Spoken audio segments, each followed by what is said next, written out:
A lawsuit, millions of dollars lost, and a possible NFT scam. And to think all this came from Adobe stock images of animals. But if you're still lost, let me fill you in quickly. Close to around a year ago, Logan Paul made an NFT project game called Coffeezilla. In short, after it got all hyped up and people started buying, Logan disappeared, never to be heard from again. And more than likely it would have stayed that way until Coffeezilla made a 3-part multi-series about this disaster. These 3 videos went super viral and were actually able to get Logan to emerge from the dark and give a statement.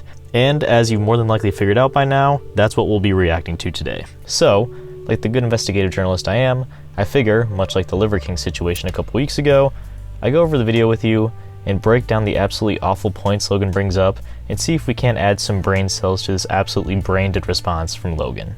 Now, right off the bat, before we start, I don't understand how Logan is going to be able to respond to a 3-part multi-series on him in just 7 minutes.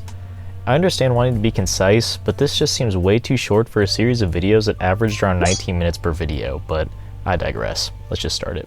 Coffeezilla. I watched her 3-part series called Investigating Logan Paul's Biggest Scam, and like many on this platform, you have successfully used my name for views and money. While your work used to be impartial, your addiction to clicks has clouded your judgment and you've made very real errors with very real repercussions. Coffee, you took a shot at my reputation, so in this video today I'm going to be defending myself with facts, something that you have gotten in the habit of twisting as you continue to morph from an investigator to a gossip channel. You see, Coffeezilla tried to work with law enforcement in the past, but his work was described as not anchored to truth and often speculative. He is a lopsided journalist with an agenda, and he's nothing more than the Keemstar of crypto and finance. Damn, hit Keem with a stray there. Didn't know why that needed to be said, but I guess we know where Logan stands on Keemstar. But as opposed to just telling you, I'm going to show you some of the core discrepancies that I caught in Coffeezilla's investigation. Coffee, you interviewed the developer who stole the game code, fled to Switzerland, and held it hostage for $1 million. Well, his name is Zach Kelling. Surely, as the internet detective that you proclaim to be, you would know that he spent time in prison for multiple felonies, one for aggravated robbery, armed robbery at a liquor store, and the other for, surprise, obstructing the legal process. Alright. Not anything too notable, but keep this in the back of your mind when you watch this. Logan either vetted or personally hired every single one of these people, or someone on his team did it for him. Either way, Logan more than likely knew all of this and still continued this project anyway. Just some food for thought. This will be relevant later, but just keep that in the back of your mind. Why? Because it was a clear sign that he was also untrustworthy. You seemed pretty excited when the guy told you that he couldn't hatch the eggs. Wait, you can't even hatch? No, I'm telling you, it's just a picture. You're kidding! You can't hatch? You're kidding! You can't hatch? You can't hatch? Yeah, 1 second of research would prove that to be false, as you can definitely hatch eggs and even breed your animals. Click on that. Oh, we got a duck. This is where I'm confused. Logan, if you're so confident that Coffee is lying, then why don't you show the hatching of the eggs yourself, you know, on the crypto project you made? Kind of weird he chose to use a short of a YouTube channel that 1, hasn't posted anything other than giveaways in your crypto project, and 2, is literally of some random person's channel, a channel with 2 subs at that. My theory is that you can't hatch the egg like Coffee discovered. Also, the second video he used is also a year old, so it's very well possible that you can't hatch your own egg. Not to mention, the same creator made an update to Coffeezilla. In the comments of that video, you have people talking about how this is more than likely Logan running away with money, and even the creator himself acknowledging that the project's roadmap hasn't been updated, and that he hasn't kept up with it. Also, please don't give either of these creators hate, please. I don't think they knowingly were roped into this. And as you pointed out in your fine print, cross-hatching was available on ETH at one point, but you perpetuated the opposite as truth with your chest out. Basically, nothing worked. And by the way, guy, almost all NFTs are just pictures. I'm telling you, it's just a picture. Sorry to stop this again so short, but what really boils my blood is how dishonest Logan is framing this whole thing. He marketed it as an NFT game. Not just an NFT, but a game also. So no, Logan, in this instance, it's not allowed to just be pictures, but pictures that you can use as a mode of gaming, or in gaming in some way. He also never refers to it as a game ever in this video again, so that leads me to believe that he's moved the goalpost to suit whatever was most convenient to him. It's just a project to him now, not an NFT project game. And surely a real internet detective would not break criminal and civil laws in trying to get information, right? So why have you allowed the illegal recording of Jeff's phone call without his permission? And then more like an internet criminal, post it online. And it was interesting. It was like, this is wild. Now, although you didn't verify any backgrounds, substantiate any evidence, took multiple criminals' words as truth, and broke laws, you still published the defamation. Logan, you did all of those things with proof against you, yet you still shilled countless amounts of coins and NFTs. You're literally a hypocrite. However, unlike you, the blockchain doesn't lie. So let's highlight some things that you did point out. Crypto King Jake stole $6 million. True or not, we had already removed him from the team when we realized he was a bad actor and his motives were purely financial. Conman Eddie, lead developer, stole $1.7 million. True or not, when we learned he was a bad actor as well, he was immediately removed from the team. While myself and Jeff sold nothing and made nothing as verified through investigation and the blockchain. Jeff, Logan's manager, to my knowledge, never sold.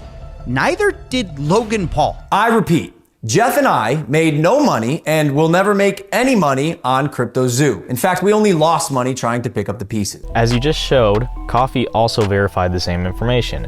And while yes, you and your manager lost money, you two will be fine. What about the countless amounts of people who lost millions and aren't as financially stable as you? They shouldn't have invested, I'll agree, but they did, and they'll never see any of that money again.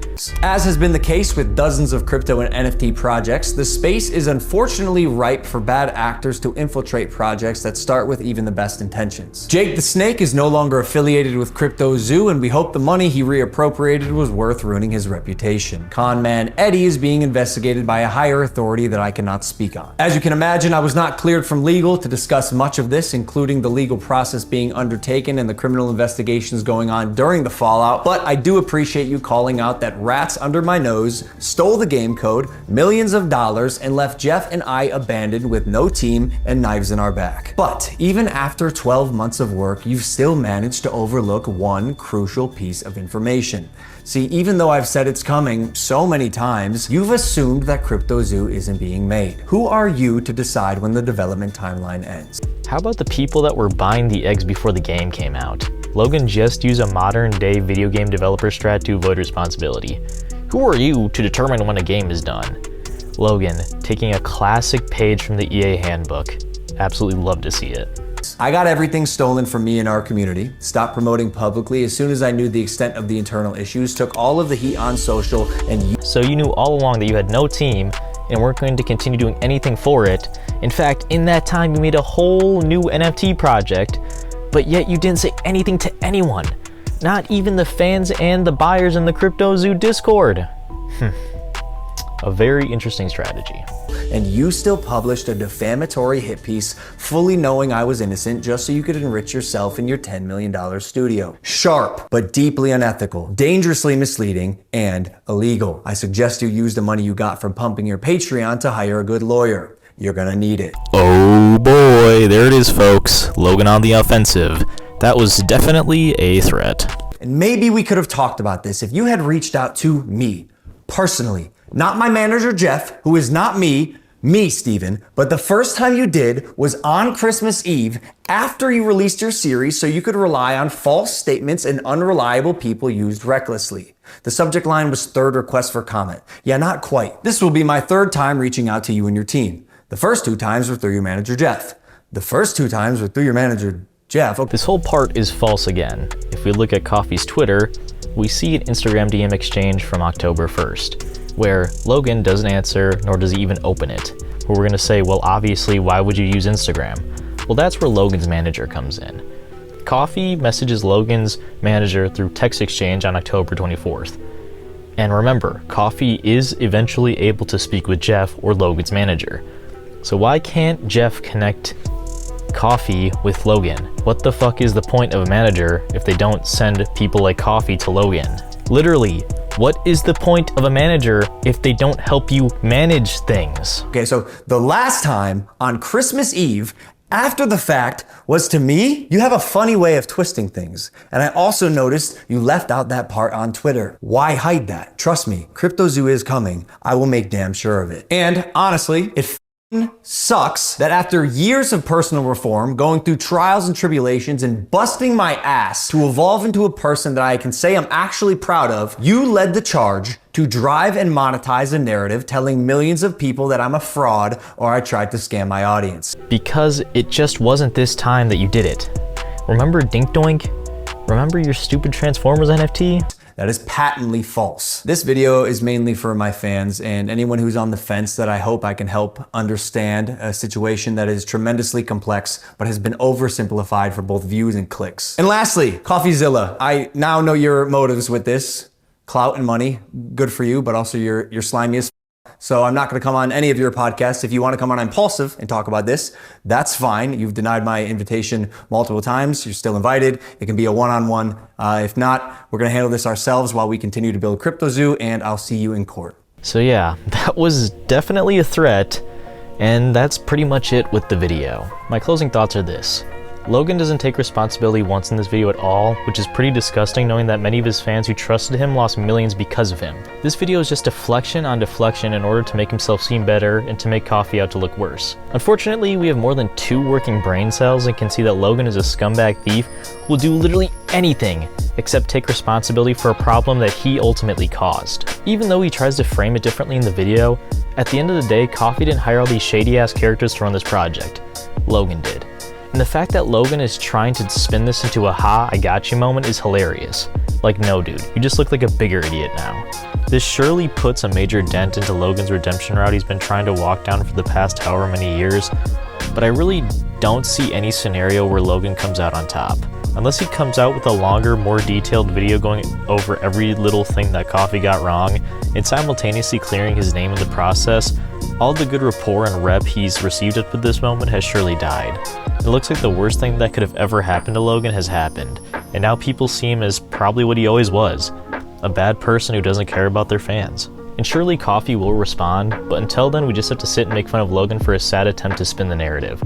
Also, last time I checked, this video has 34,000 dislikes to 34,000 likes, so that just shows you how well it's being received, which it's not, if you didn't realize. But if you made it this far, let me know your thoughts on the whole situation below. And let me know, whose side are you on? I hope you have an incredible day, and I'll see you on the next one. Peace out.